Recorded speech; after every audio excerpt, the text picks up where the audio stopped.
Okay, good evening, everyone. It's 6:40 by my watch, so we're going to get started. We have a quorum. Welcome to the first meeting of the fall season for Brooklyn Community Board 6.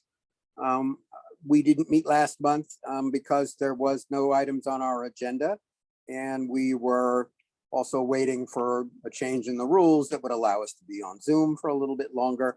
We had hoped to meet in person, but unfortunately that hasn't worked out quite yet. But hopefully by perhaps the beginning of 2022, we'll be able to be back and at least greet each other in person. Before I do my report, we have a couple of elected officials online. So the first person we're going to recognize is Assembly Member Bobby Carroll, and just ask him to unmute himself before he speaks. Peter, thank you so much, and good evening, Community Board 6. It's wonderful to be with all of you. Hopefully, sometime in the next decade, we can all meet in person. It would be nice to see you all live. I know you have a huge agenda, and so I just want to be really quick. We have a couple of really important events coming up that I will get to you a hard copy of so that Mike can disseminate it to everybody. But just so that all of you know, on Friday, October 29th, we'll have an MTA van in front of my office on 7th Avenue in Park Slope.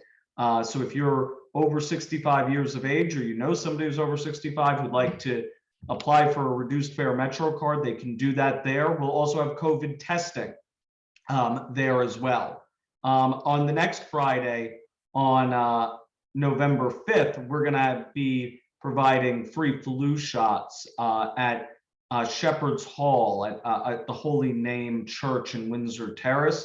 And we'll also be doing COVID-19 testing at that event. And then the next Friday, so we've got 3 Fridays in a row, we will be partnering with the Italian American Cancer Association to do free mammograms at my office for those who are 40 years of age or older, and who don't otherwise have access to a mammogram. It's free of charge. If you know a woman who you believe needs that service, please have them reach out to my office, because that must be scheduled in advance along with the flu shots. So please, if you know anybody who is in need of a flu shot or a mammogram, please give my office a call, and we will make sure that they are scheduled and they'll get all the details. At all of those events, we'll be doing COVID testing as well. Just as a general primer, and I know that you have a lot to do, so I don't want to go into the raptures of the deep. If there's anything going on that you think my office can be assistance of, if you have a child in a school, with the schools reopening this year, I know there's been a lot of anxiety and a lot of issues. We've had some big street issues today on 20th Street and 19th Street. I know that's just outside of Community Board 6 and Community Board 7. But I am more than happy to help, more than happy to engage as things start to restart.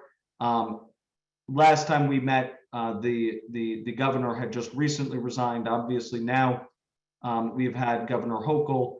I am very glad that she was supportive of extending the eviction moratorium and foreclosure moratorium and making sure that New Yorkers are not being evicted or foreclosed upon who are suffering financial hardship due to COVID. I am excited for the year to come, and hopefully that we're going to be able to get some real important things done for New Yorkers in the next couple of months. But I see that Senator Brisport, Senator Kavanaugh are here, and I'm sure there's much, much more to go on. If anybody has a pressing question that I need to answer, I would love to answer. Otherwise, that's all from me. Thank you, Bobby. I want to welcome State Senator Jabari Brisport, who's joining us for the first time. And we welcome him, and we look forward to hearing what he has to say. And again, please, Senator, remember to unmute yourself. Thank you, Chairperson. I really appreciate it, and great to see everyone. I'll be brief. I'll build on what Assemblymember Carroll said about the moratorium, and also mention that it applies to small businesses as well. So small business owners, you are also safe until January 15th.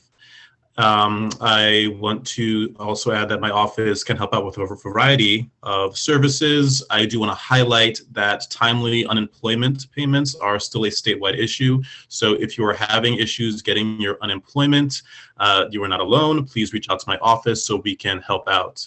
And lastly, for those who don't know, I chair the Committee on Children and Families in the State Senate. We are exploring legislation to introduce next year to create universal free childcare throughout the state of New York.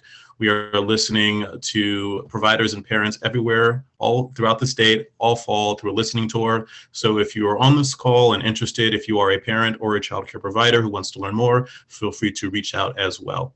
Thank you so much. Thank you, Senator. And I also see we have State Senator Brian Kavanaugh.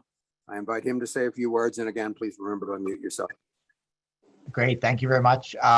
It's great to see all of you in person. One legislative change that I think it's worth highlighting is at that same legislative session where we extended the eviction and foreclosure moratoria and also strengthened the relief programs. We also officially changed the open meetings law that permits, we basically permitted every public body in the state to continue to operate remotely. That authorization had expired in June.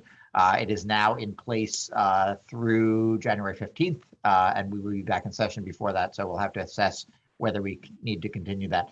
It affects every public body, including this community board. The only public bodies in the state that it did not apply to is the Senate and the Assembly. We at this point are committed to resuming in-person operations. The eviction and foreclosure moratorium, as the housing chair, something I spent a lot of time on, as I think most of you know, and it, as is noted, it applies to commercial and residential evictions as well as foreclosures and tax lien sales and tax foreclosures. So it is very broad.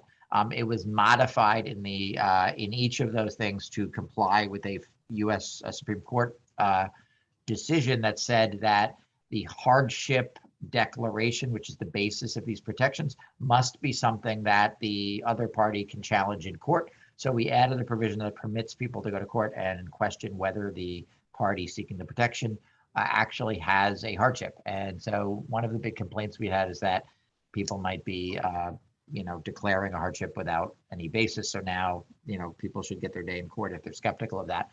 The other half of that is really the relief programs. The state did put $1 billion in for small business relief in the form of grants and tax breaks. There is, I think some of that has been a little slow to roll out, but we're following up with the executive. The rental assistance program also was slow to get started in the residential context, but is now, we had a hearing, we've pushed very hard, and we made some changes to the program in that legislation that will allow it to work better. So far, $1.8 billion has been obligated or paid out for applications, tenant applications that were approved. And there's another, we expanded the pot and also expanded the ability of the program to pay for additional folks that weren't previously eligible. We have a total of $2.8 billion, so another $1 billion to go. That may not be all of it. We may be seeking additional funding from the federal government, and I think some of us are committed to using state funds as necessary to make sure all rent arrears statewide are paid for people who are unable to pay rent because of COVID hardships. A couple local announcements. Governor's Island, which I represent, which is in the harbor, announced they usually close on November 1st for 6 months. They are now going to be open year round. And Senator Bridgeport and I were instrumental in getting ferry service on a sort of temporary basis. So there's additional service from Brooklyn in the summer. But I've been pushing for more regular ferry service there for a long time because it's a great, wonderful resource that's hard to get to. And the city, in part, as part of that announcement of the year round, has also announced that it will be, Governor's Island will become a regular stop on the NYC ferry service, also beginning sometime in the late October or November when the year-round thing begins. So I think it's a very, it's a very big step, and there will be stops along the way in Brooklyn as well in Lower Manhattan.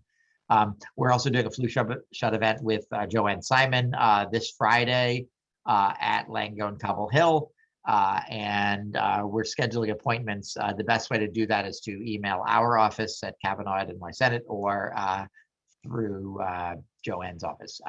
People can walk in and get a shot, but it's better if you, it'd be easier if you make an appointment in advance. I think I'll stop there. Obviously, a lot more to discuss, but I know you have a busy agenda. Thank you, Senator. Okay, again, welcome everyone. I'm Peter Fleming, Chair of Community Board 6, coming to you today from Livonia, Michigan, where my husband and I are on vacation, our first real vacation, and we spent the weekend in Saugatuck on the shores of Lake Michigan, and now we're in the Detroit suburbs visiting my husband's family. So we've been enjoying that. Back to Brooklyn tomorrow. But through the magic of Zoom, I'm able to join you at least for part of the meeting. I'll ask Eric to take over at a certain point. So first of all, we have some new members to welcome. Sarah Lasker, Mark Torrance, and Todd Graham. I'm not sure if this is their first meeting or not. They may have been with us in June, but either way. I also want to thank 2 departing members, Victoria Alexander and Bridget Ryan, both of whom served a number of years with distinction. Victoria in particular was on our Landmarks and Land Use Committee and provided great insight there based on her real estate experience. I also want to announce that this year, Election Committee Chair will again be Jason Reichel. We'll ask him to take on that obligation again. Also, as you learned from Mike, the City Council has been considering the Gowanus Rezoning in the last couple of days. Hopefully those of you who had an opinion on that made your voices heard. We approved that at the end of June, and then the borough president approved it over the summer. So this is the next and last stage of the process, and Mike will certainly keep you up to date on that as it begins to move forward. And finally, in case there's anyone on here tonight to talk about street co-namings, we haven't taken any action on that. We're hoping to have it on our agenda next month. If you have a specific interest in that, I ask you to email Mike Rasiopo in our board office so that he can instruct you how to move forward with that. There is a specific process that we have, and we'll be happy to act on. We'll be happy to act on that. So that is what I have to say for now. I'll be with you for a few more minutes, and when I have to leave, I'll ask Eric to continue chairing the meeting. But for now, Mike Rasiopo, our district manager, will offer any report he has. Sure. Peter, do you want to throw it to Jason though? Oh, yes. Is there a step in the election committee? I'm sorry. Yeah, he's got to announce. Since we missed September, I'm a little thrown off by what the next step is. So Jason, please go ahead.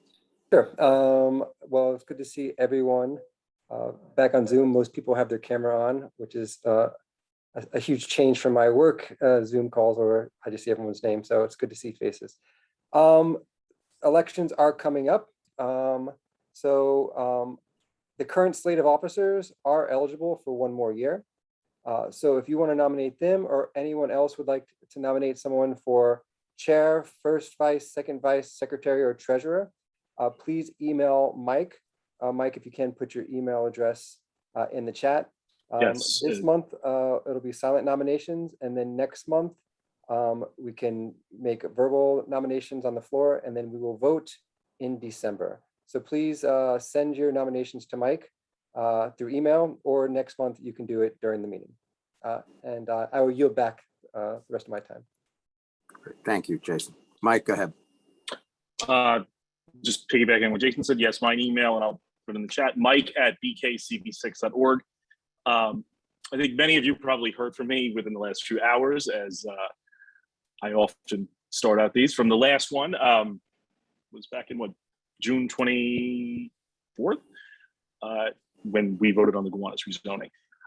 I just have a few, so I'm actually going to throw my time over to Ty for a second to talk about the budget recommendations that we do, and we're in that process. But I just wanted to say, I appreciate everyone who's signed up. We've been averaging about 70, some unsubscribed and then some add, about 70 new subscriptions a month to my newsletter. And the reason I emphasize it, as an advisory board, our voice is only as important as we make it be listened to. So, it does help in that way that more people are, listening and paying attention, or at least receiving emails. I shouldn't say they're necessarily listening or paying attention. But on that front, if you want to sign up for it, it's for anyone who's here. It's you can shoot me an email, Mike@BKCB6, or text BKCB6 to 22828, and you'll be allowed to sign up. On that front, I am going to turn it over to our assistant district manager, Ty Beatty, who will be able to talk about some of the district needs assessment and the budget recommendations that we're working on. Thanks, Mike. First, I'll apologize to Jason because my camera's not working, so you're stuck with my voice, Jason. Yeah, so most of you know, every year the community board presents to the city two lists of recommendations for priorities for the city's capital and expense budget. We're going to be voting on that next month. Rick Luff-Glass has been spearheading this project for many, many years at this board. Last year, a number of folks helped out with that.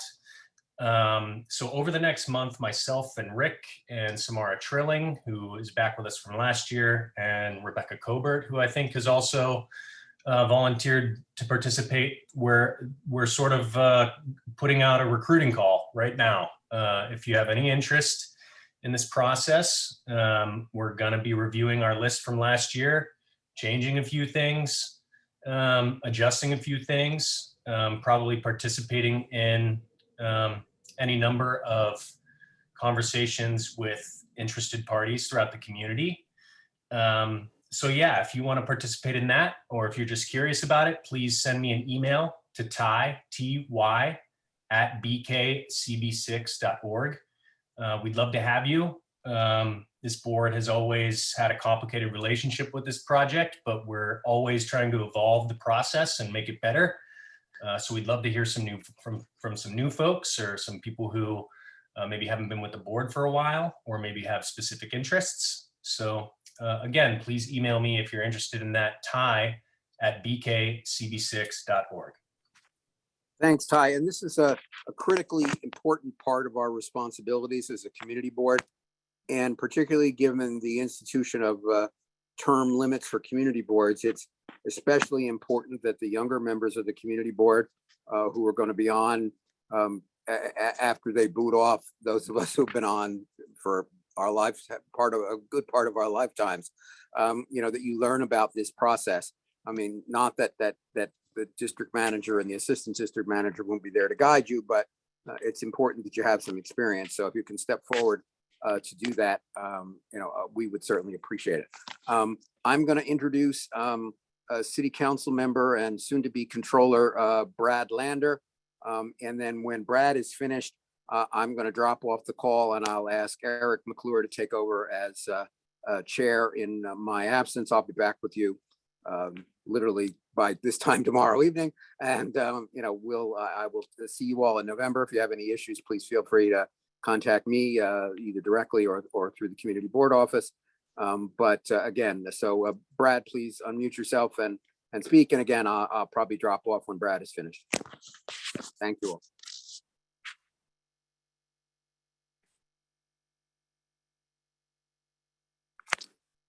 Brad, are you there? You have to unmute yourself.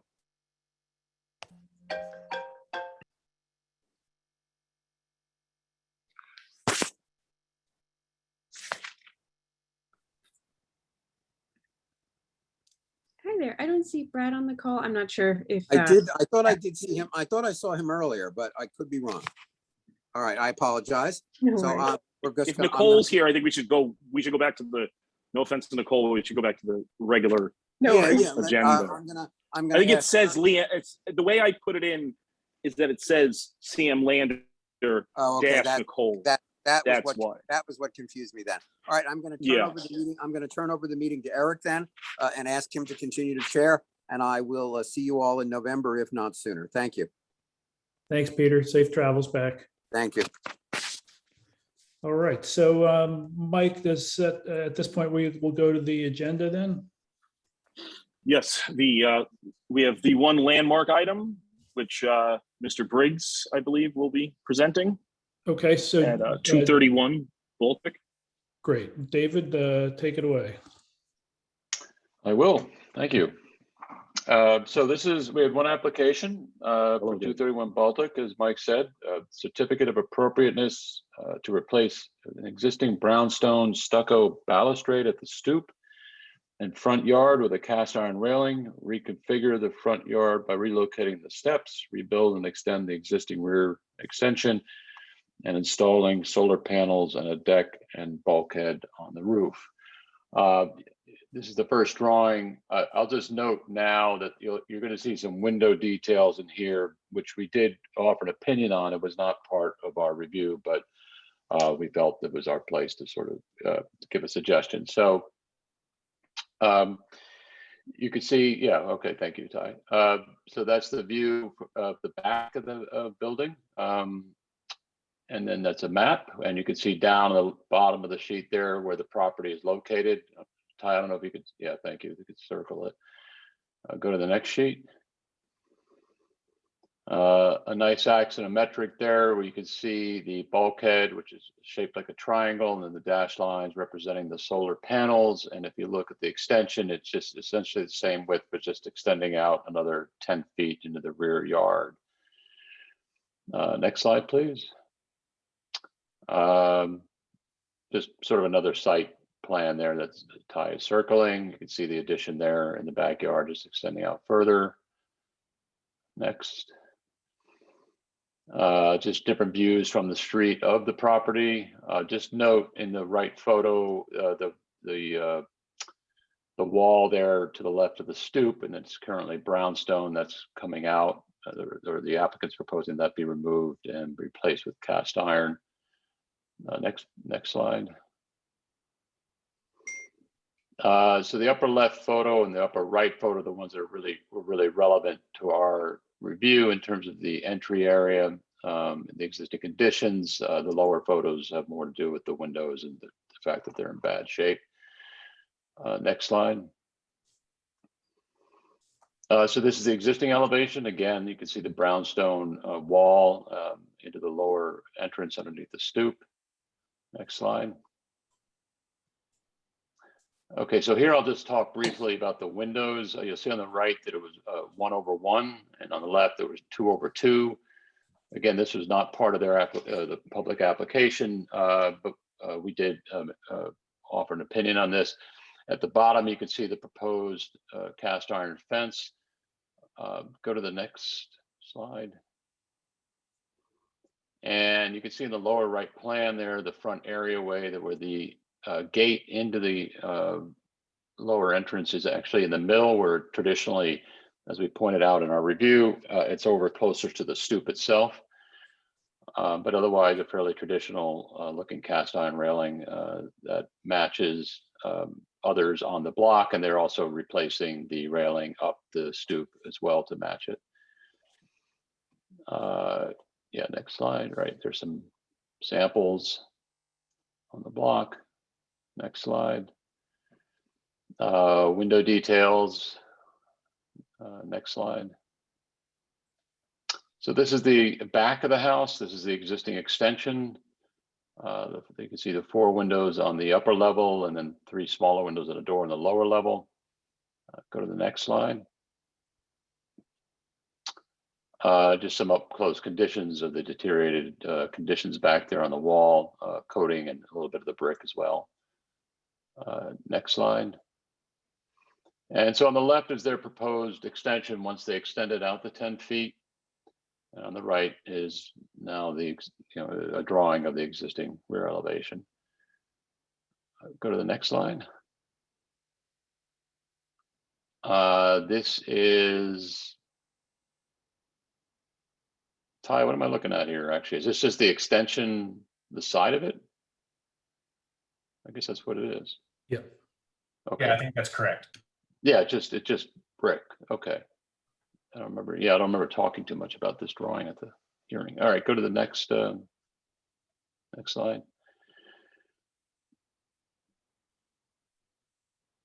David, I think this is the last slide from the presentation. Oh, so do we not have the photos of the mock-up? We do. I'll bring them up right now.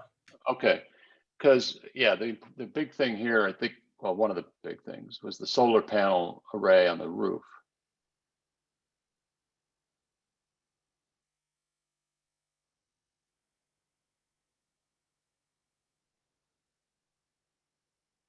They submitted these separately. Yeah, so You these can are see the visibility photos. Right, so at the bottom there, you can see views 1 through 7 from Baltic Street. And they have the mock-up on the roof. They're claiming it's not visible. There's a couple of these photos where maybe it could have been through the trees, but it seems like it was probably okay. Go to the next slide. 1 second, David. I put the wrong file up. That's all right. Take your time.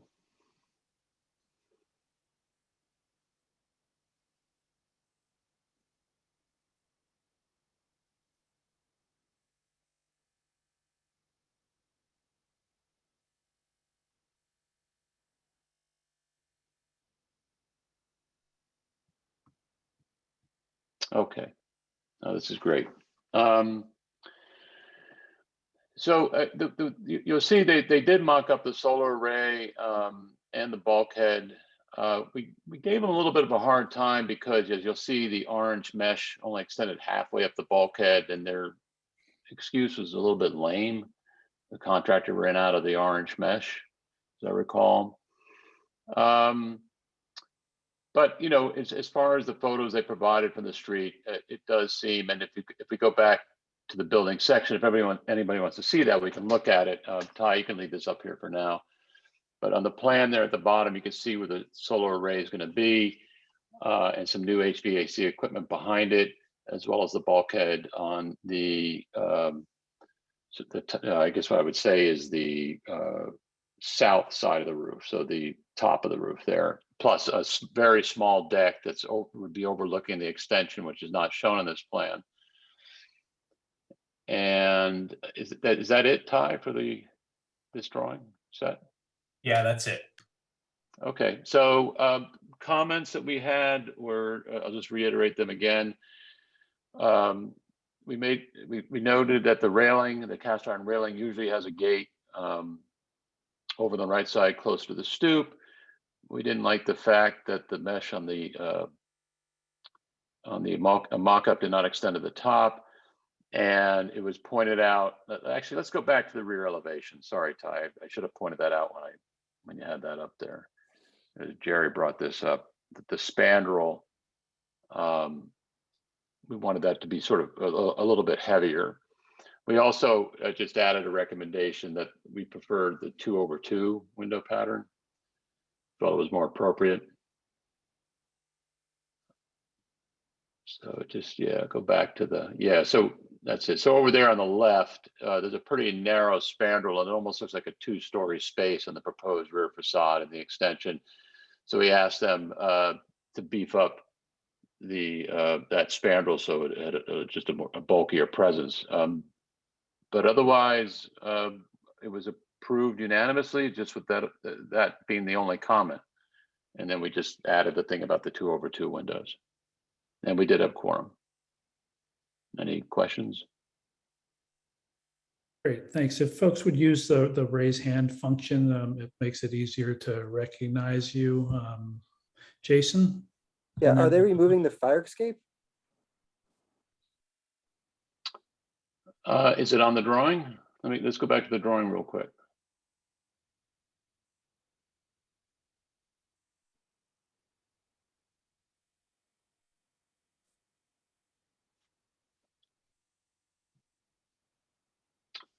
Yes.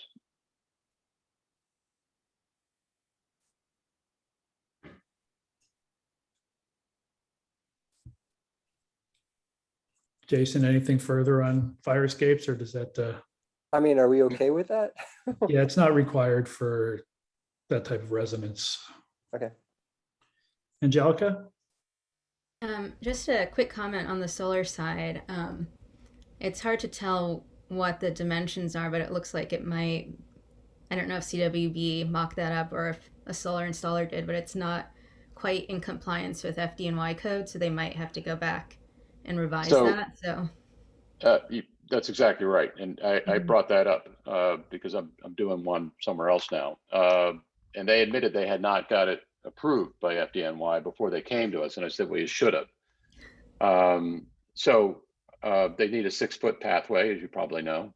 mhm. But our judgments rendered on what they presented to us. So, Okay.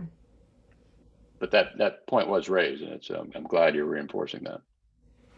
Great. On solar installations in general, I know that we had a fairly lengthy discussion about that at a meeting a couple of years ago in relation to landmarks. And given the climate issues, obviously solar panels, solar installations are very beneficial. But I don't recall, did we ever draft a policy on that? I don't think so. Not as far as I'm aware. So I don't want to get too I big for think my, so. I don't want to get too big for my britches as the fill-in chair of the meeting here, but it might be something that landmarks would want to take up at some point. It seems to me that the benefits of solar installations outweigh any landmarks issues, but that's for the landmarks committee to broach. Bob? And this is an application that we can inspect from across. This is literally across the window from my office, so we can inspect it there while you're. Sorry, Bob. I was chair of the landmarks committee at the time. As far as I can remember, we asked that LPC come up with recommendations that we could follow. So we didn't take a stand on it particularly, either for or against, but we asked LPC to do that. That sounds like what I remember, and we should probably circle back with them and to ask. Yeah, where we they are on can. that. You know what? This is actually something I can, when I do the resolution on this vote, assuming we can mention this and say it was highlighted, and we'd like to follow up because it wouldn't affect what is what LPC discusses in that sense, but it would be something that I could follow up with LPC directly on it. Great. Just if I could add one small thing to that, which is important to know. It wasn't required here, but I'm working on one now in a landmarks district. And the installer just called me. The Brooklyn Solar is doing it, and they filed it with landmarks. It's on a project, a brownstone I'm working on, and apparently the building department is now requiring railings at the perimeter of the roof that aren't too attractive because an OSHA railing. So if someone's going up there to service it, and if the solar panel is close enough to it, it has to be there for safety. So that almost becomes, and this solar panel array that's been installed on my project will not be visible, but the railing will be. And so there's a lot of consequences of this that I think we really need to push back to LPC and get some direction on, because the Brooklyn Solar or whoever else is doing these is not well equipped to deal with things that look historically appropriate. And I think a lot of those, sorry, we're getting off subject here, but a lot of those new requirements are coming in from the fire department because they are concerned with safety and accessibility on rooftops. So there has been a movement within the New York City solar industry to try to figure that out, and especially figure out broadly how to integrate this into historic neighborhoods, because that's really where people can afford to put this. It's hard to get that into other places. So I'm happy to be a part of that conversation as well. I work in solar and batteries all day, every day. Great. You don't work for Brooklyn Solar, do you? No, I work for a nonprofit. Okay. But I did help Brooklyn Solar Works get started. Okay. Judith, I saw your hand up, but it's no longer up. I wanted to make sure that you got your question addressed. Yes, it was addressed. Mark had answered Mark said what I was going to say. Great. Okay. Thank you. Anybody else? All right, then let's take a vote on this. Dave, do you want to restate the motion? So yes, let me just pull it up here. The motion was to approve as presented with the one comment to please to increase the sort of the bulkiness or the dimension of the spandrel on the rear yard extension to so it appeared more as a two-story interior than a one-story interior. So let's, I think I'll take a book out of Peter, or a page out of Peter's book. If you are not in favor of the motion as stated, would you please use the raise hand function or say so in the chat? Otherwise, I'm going to assume that you are in favor of the motion.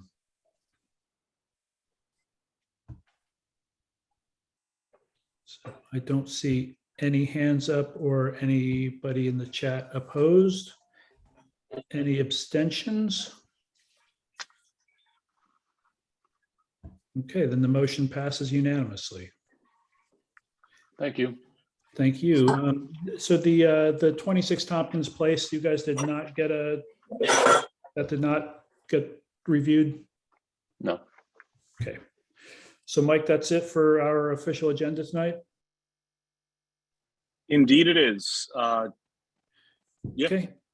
So we will look to our representatives, elected officials, to give us some updates. If you are a member of the public and would like to comment, we have a public comment session at the end of the meeting. If you would just let Ty know in the chat that you would like to be promoted to panelist so that you could take your 3 minutes, maximum of 3 minutes. We're not requiring anybody to do that, but if you have any business you would like to share with the board, please do that. So Nicole, would you like to give us an update? Yeah, absolutely. 3 updates from our office, starting with the not so fun ones, but I'll end on a fun one. First thing, I wanted to flag the COVID testing site CareCube. There's a couple of these locations in our district and they're very misleading about their billing practices. Folks come in there expecting a free test or something that's covered by their insurance. A few weeks later, they get a bill for somewhere between $100 and $500. The reasoning for their prices is very arbitrary. They're not upfront about it. We've had lots of people complain to our office about them, so we're actually having the Attorney General investigate them. So please, if you need to get tested, don't go to CareCube. I would suggest one of the city's free testing sites instead. If you have been scammed by CareCube, definitely reach out to me. I'll put my email in the chat and we could direct you to the Attorney General's resources. The next not so fun update is about a landlord in our district that is giving us a lot of grief. If your landlord is McNabb Management or Greenbrook Partners, which owns at least 35 buildings in our district, but 100 across Brooklyn, definitely reach out to me as well. We actually have a rally about McNabb and Greenbrook this Friday with Senator Schumer because of everything that they've been doing. The issue is basically, and this is something that was raised at a community board meeting here during the public comment section about 4 or 5 meetings ago. Basically, this landlord is buying up buildings across Brooklyn, telling folks they have 90 days to leave, and then they start doing gut renovations so they could triple the rent. So please don't forget that you do have rights as a tenant, and I'm happy to chat with you about that as well. And finally, for our actually fun update, our fundraiser fun run is coming up. So the fun run is a 3.3 mile run, walk, stroll, jog, whatever you want it to be on Saturday, October 23rd.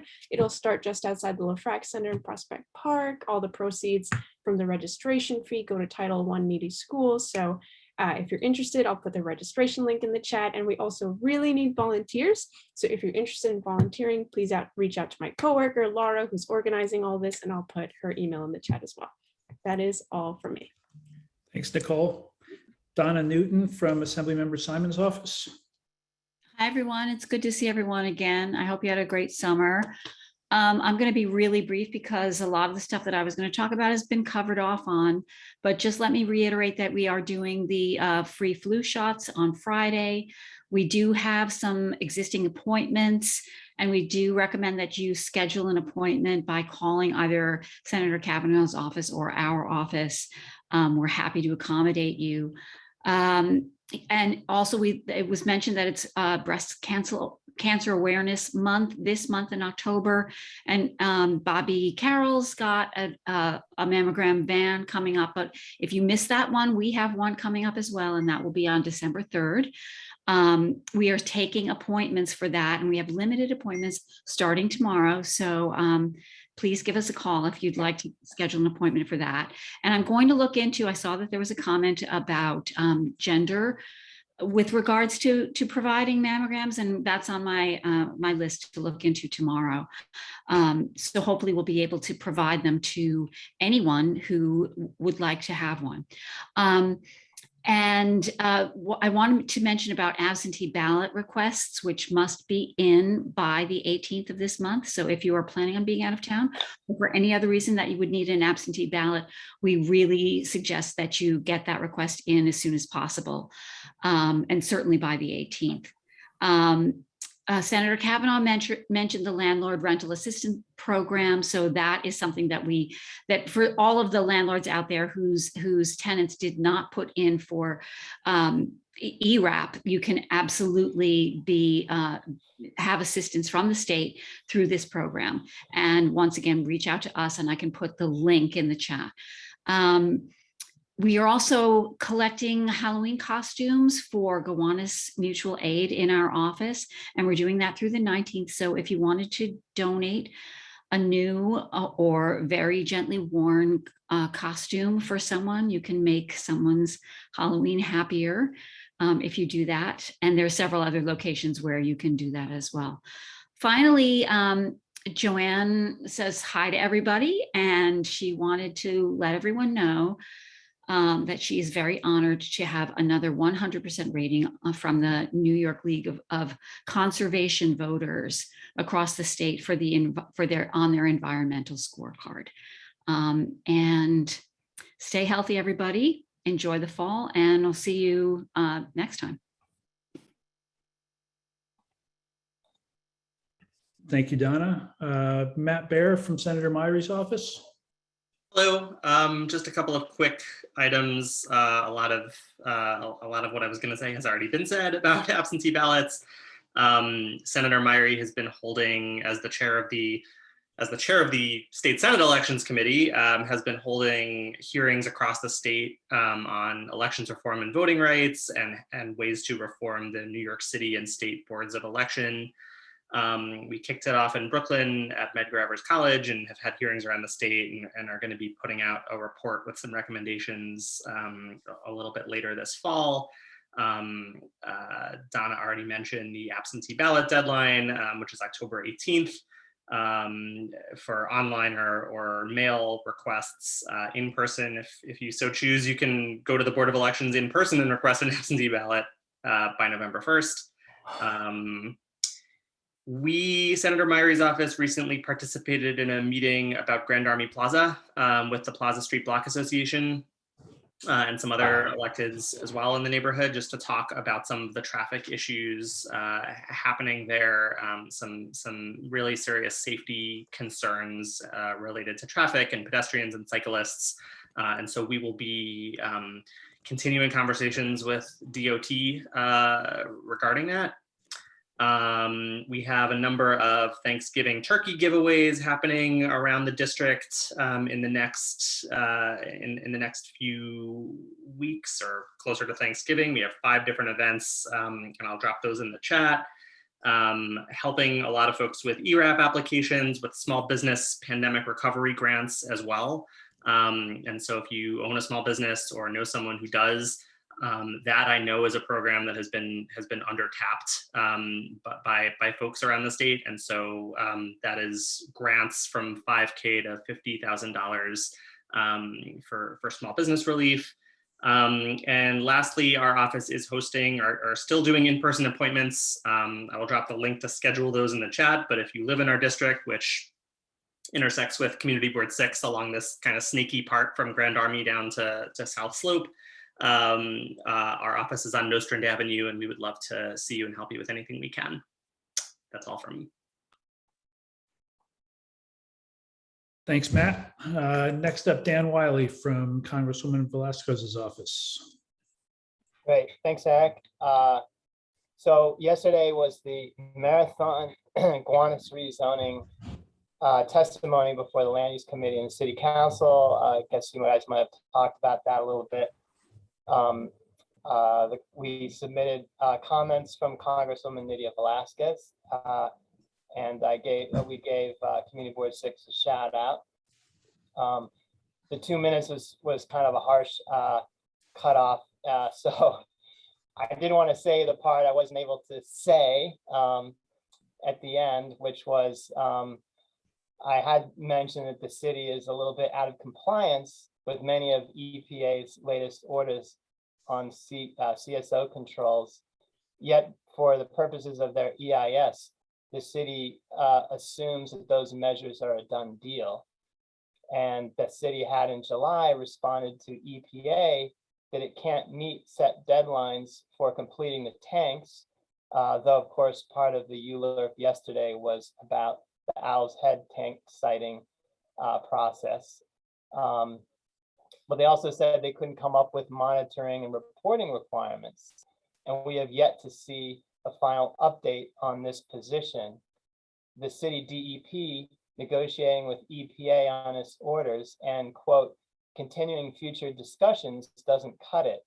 The city council can require that this city agency complies with EPA orders as a starting point, as opposed to continuously moving the goalposts.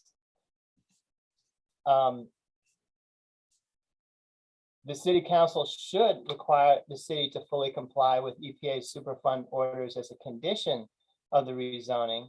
And these conditions should include the timing for constructing the CSO retention tanks, ensuring proper implementation of stormwater regulations, stormwater separation and treatment, monitoring and reporting, real-time monitoring and reporting. And many groups, including Community Board 6, have called for the creation of a task force with a 15-year funded facilitator to hold the city and all parties accountable for any commitments made through the rezoning process. No such commitment has, as of yet, been made. Anyway, to make a long story short, the city needs to do more to ensure responsible development. This is an issue of environmental justice and a sustainable future. And as Ida has proved, it could not be more important. So therefore, Congressman Velasquez says, I cannot support the rezoning as it currently stands without stronger commitments. So I just wanted to be able to say the rest of my testimony at your community board hearing, since I couldn't at the land use committee yesterday.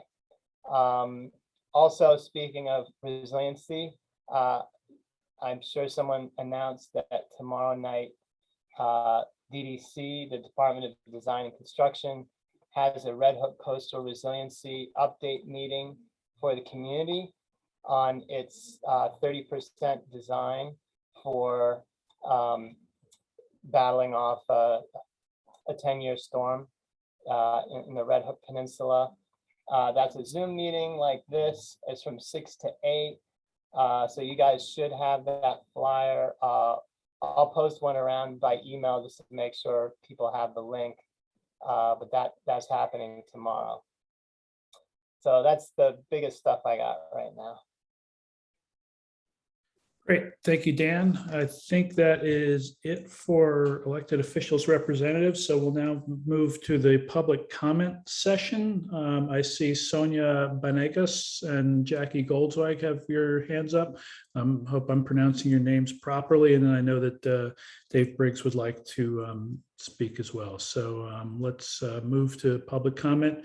Samuel Farrington, I see your hand up as well. Ty will promote all of you to panelists so you can make your comments.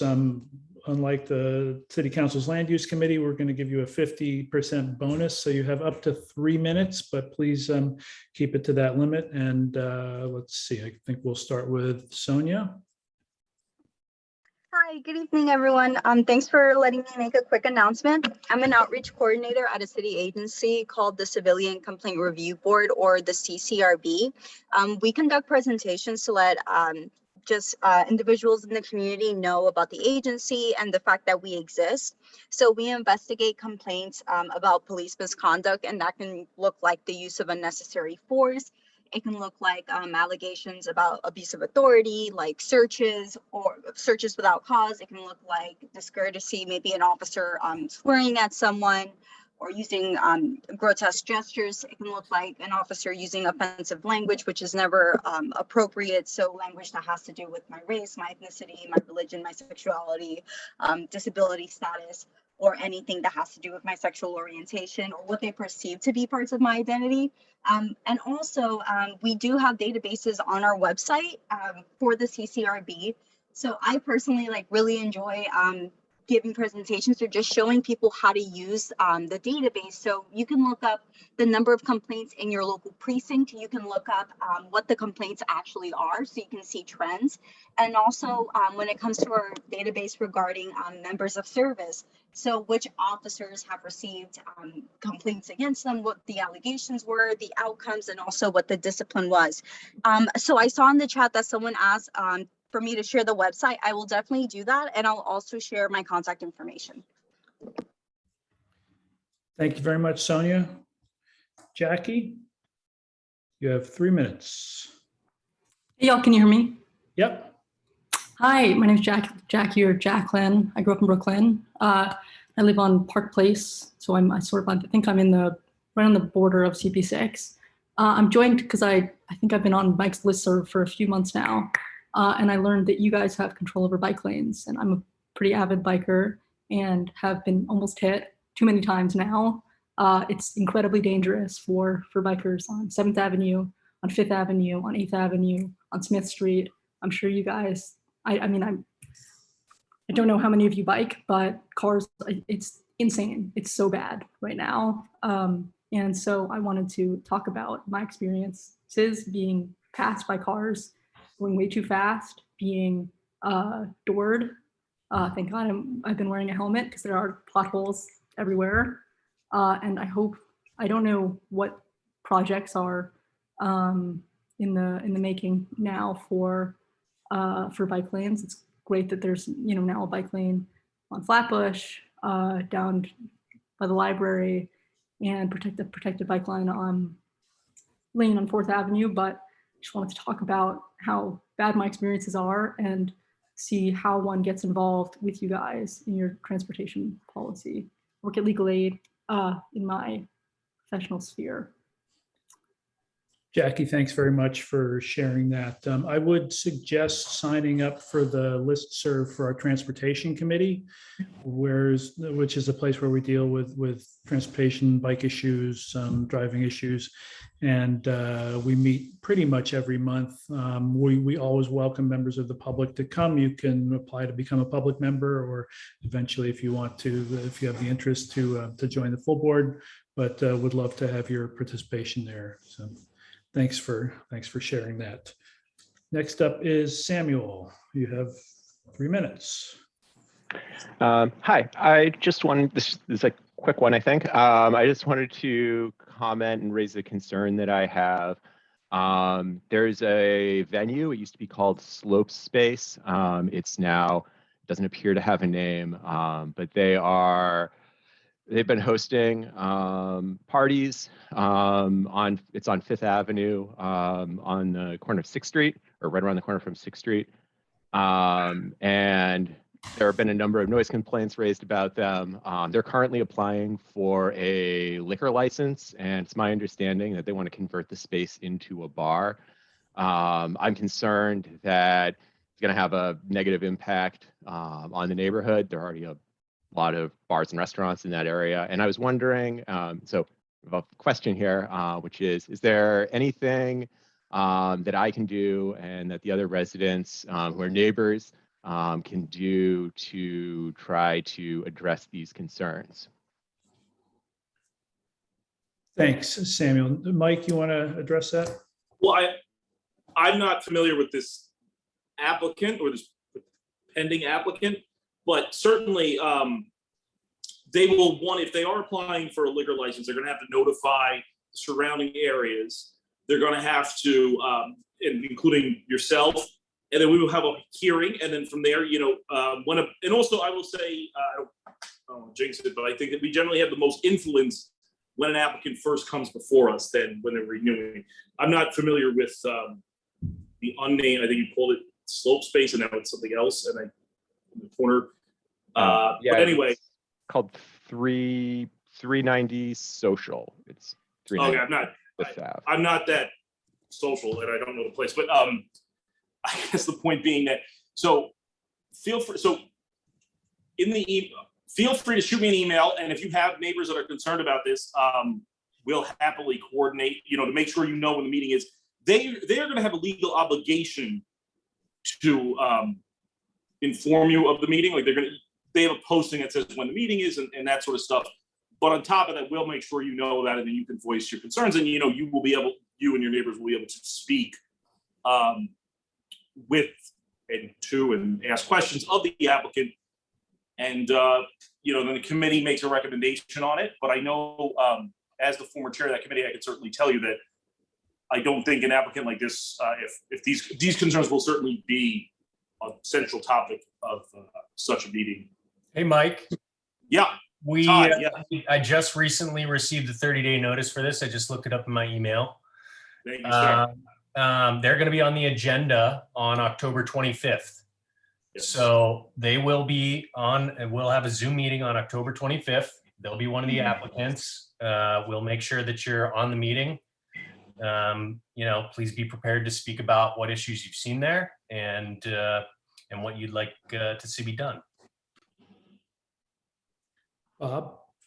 Yeah, may I also make a recommendation that if there are things that are wrong, don't hesitate to call the police precinct, because that will be looked at on what records they have in terms of how many complaints have come in.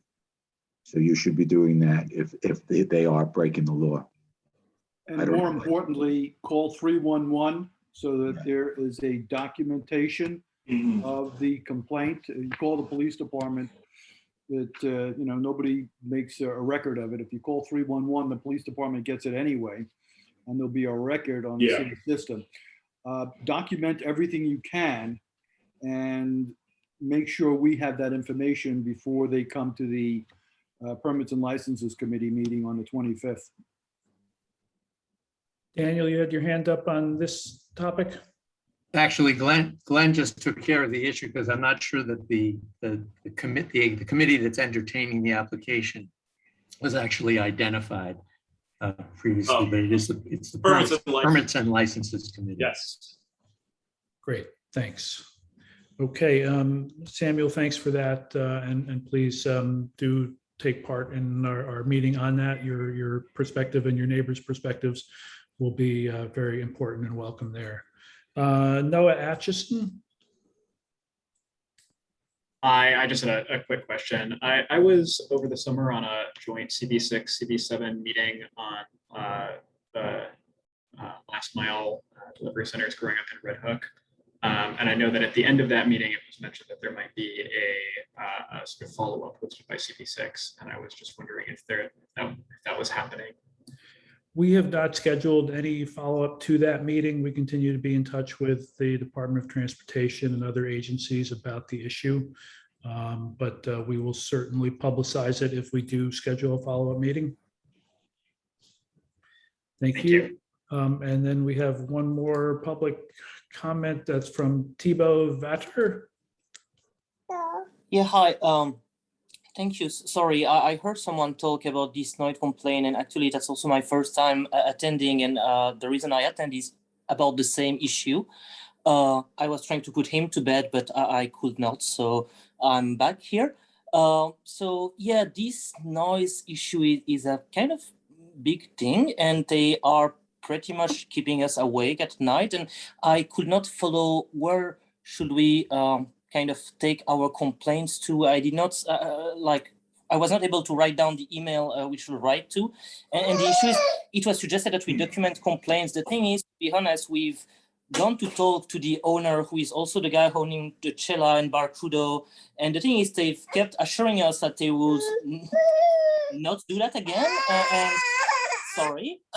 And they kept doing it. So basically, there are no documented complaints. And now it feels like it's a bit late to document such complaints if the meeting is in less than 2 weeks. So, well, anyway, just saying, where should we write to actually voice these complaints? And that I could not hear. I'm sorry about that.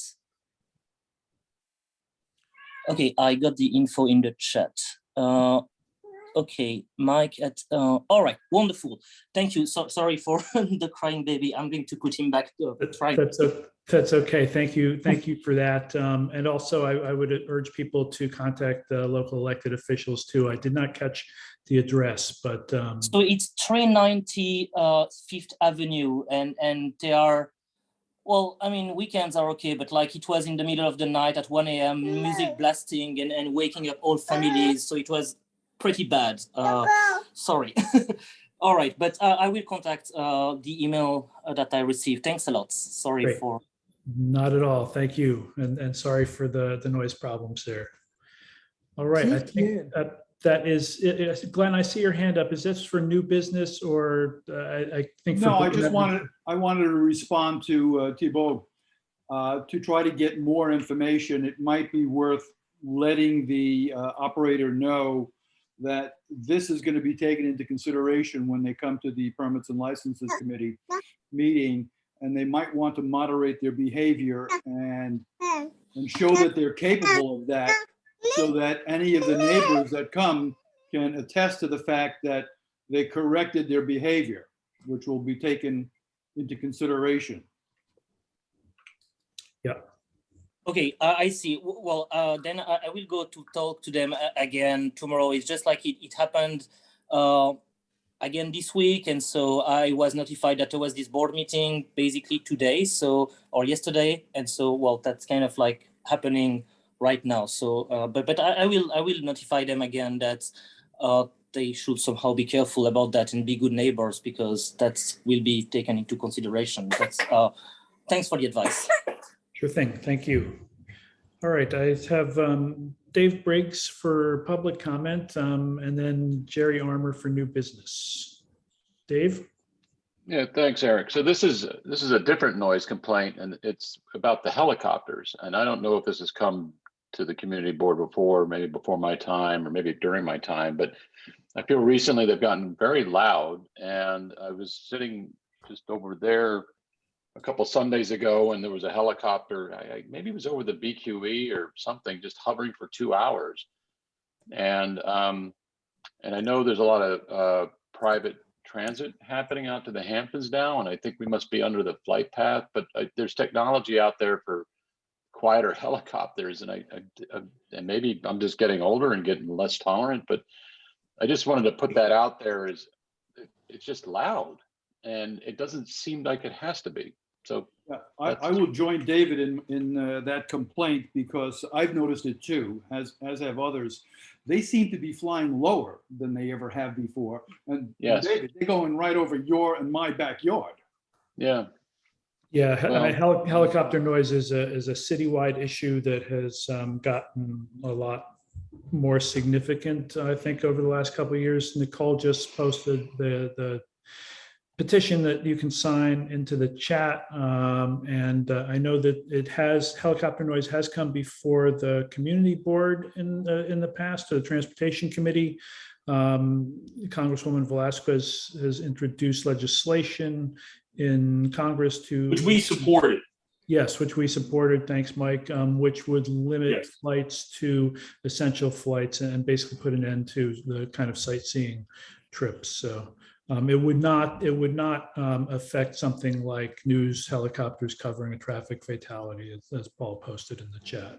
So thank you for that, Dave. Jerry, new business.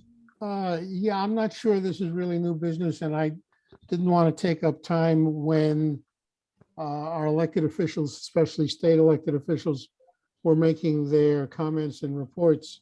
But I think it's important to note I happened in my spare time to work for somebody who owns a few buildings in CB6, to their residential buildings. And I would like to thank our state representatives for supporting the ERAP program, where the city now, and through the state is funding it, but the city is administering it, the program that they send money owed by the tenants because of COVID, because of the economic downturn and so on.